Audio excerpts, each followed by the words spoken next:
Hello guys, hapon na ngayon dito ngayon guys. Chine-check ko yung mga rabbit namin kung anong lagay nila. Pinakamonitor namin kasi guys, meron kasi guys nagkaroon ng halak saka yung sipon sa rabbit guys. Humahalak naririnig namin na umaano to. Itong isang back namin guys. Kaya kanina guys, ang ginawa namin, pinakain namin siya ng oregano guys. Ito yung gamot pagka may sipon at halak yung rabbit guys, oregano. Yung herbal guys. Ayan. So ito guys yung gamot. Kaya chine-check ko sila ngayon kung okay lang sila.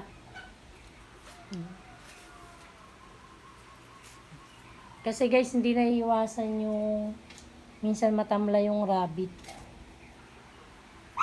Kaya chine-check ko sila ngayon guys. Ito binigyan din namin to guys ng oregano eh. Matamlay din kasi siya.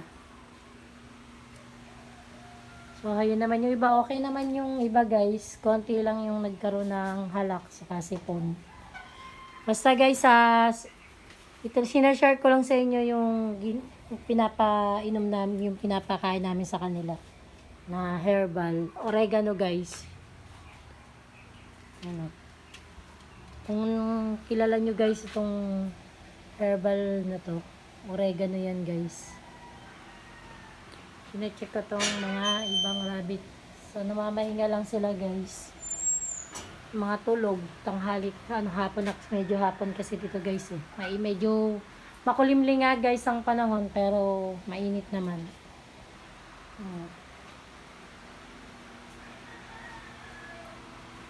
Ayan guys, ang update ko sa mga alaga namin. So ayan, tulog yung iba.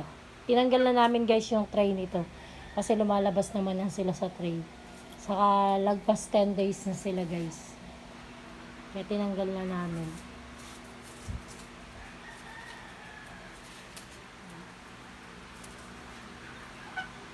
Ito din guys, tinanggal na rin namin to sa tray.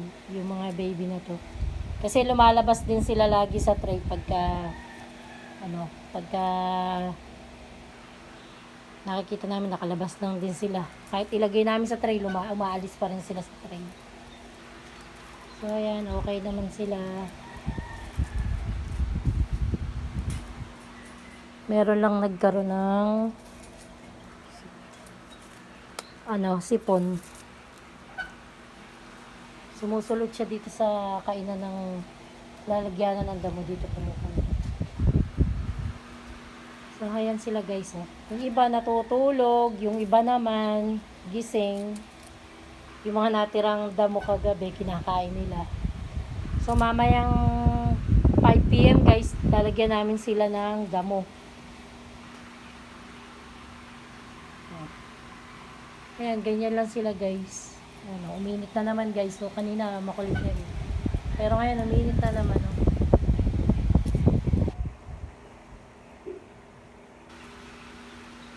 Ganyan lang sila guys. Tapos ito, ayun yung mga anak niya sa tray. So 10 days na sila guys. Ayan puro yung anak niya, itim, tapos brown. Nagmana rin sa ina. Yan guys. Ganun lang guys, lagi lang yung i-monitor yung alagang rabbit.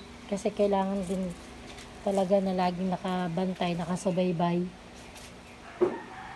Para na-check natin sila kung meron silang sakit o matamlay sila guys.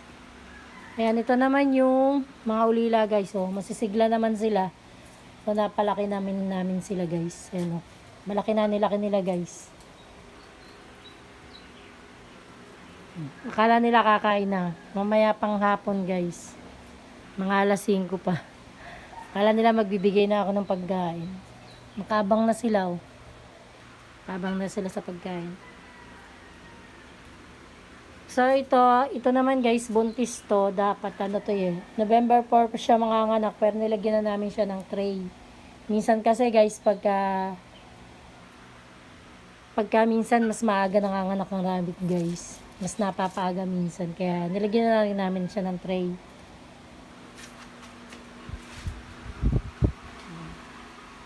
Yan sila guys. Oh. Itong F2 guys, ayan, kumakain siya ng damo. Iba naman nakahiga lang. Kasi nga mainit. Ganyan lang sila guys sa tanghali. So ito guys yung gawin na to kasi dalawa lang yung electric fan. So magdadagdag pa kami guys ng isa pang electric fan dito sa isang kulungan na to, sa tapat nito. Para hindi masyadong mainit. Yan. Ilipat ako dun sa kabila guys.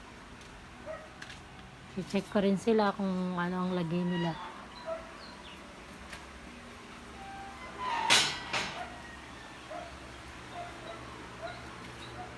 So, ayan, okay naman sila guys.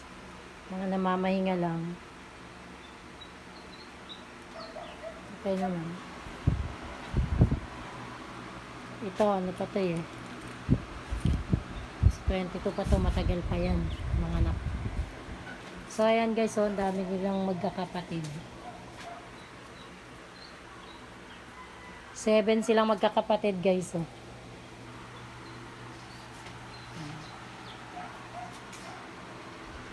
Ganyan lang sila, mga namamahinga.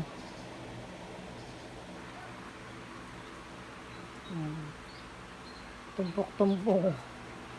Hello, Bunny. So guys, pagka nagkasipon yung rabbit nyo, tapos naririnig, minsan maririnig nyo sila guys na yung, kumbaga sa tao, mayroong halak, ganun. Ito guys, oregano yung ipakain nyo sa kanila guys. Kinakain naman nila guys yung oregano. Ayan. Ito yung ginagamot namin na herbal. Sa isang video ko guys, papakita ko rin sa inyo yung hindi herbal na gamot.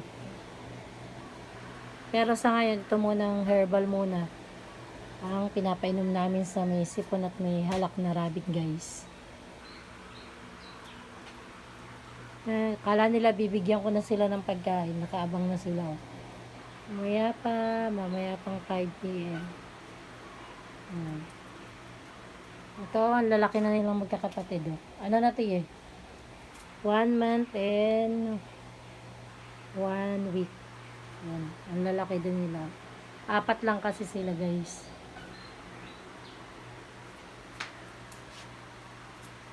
Yan. Yan sila guys. Tapos ito, nilagyan na rin namin to guys ng tray. Kasi November 4 yung ano ng panganganak niya. Kaya nilagyan na namin siya ng tray. Yung nagsasalay-salay na siya, naglalagay na siya ng damo. Yan. Naglalagay na siya ng damo rong kanina. Kaya naglagay na kami ng tray para pagka manganganak na siya, doon na siya manganganak sa tray niya guys. So ito naman, natulog naman yung dalawang baby nung rabbit na to. Ito, nakaabang din sila guys.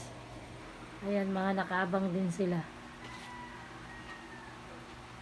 Natatakaw to eh. Oh. Abang na sila sa pagkain. Akala nila bibigyan ko na sila ng pagkain. 4 naman to guys na magkakapatid. Oh. Ganyan lang sila guys sa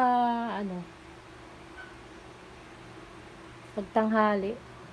Yan, mga nakahiga lang karamihan sa kanila. Kasi nga mainit. Ngayon yung dalawa. Yan guys yung isa pa. Palomino to guys. Itong inahin na to. Ang laki niya, palomino.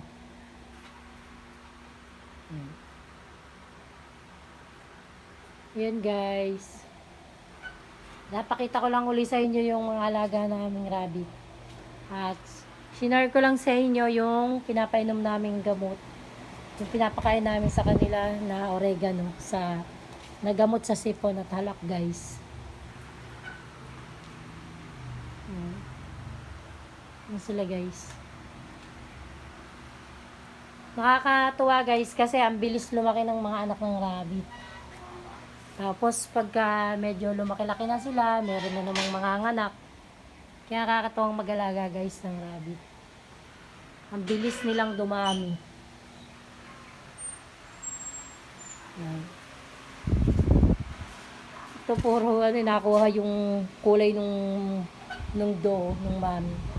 Meron lumabas pa rin na mga itim, kulay itim. Tapos ito naman guys, so puro puti.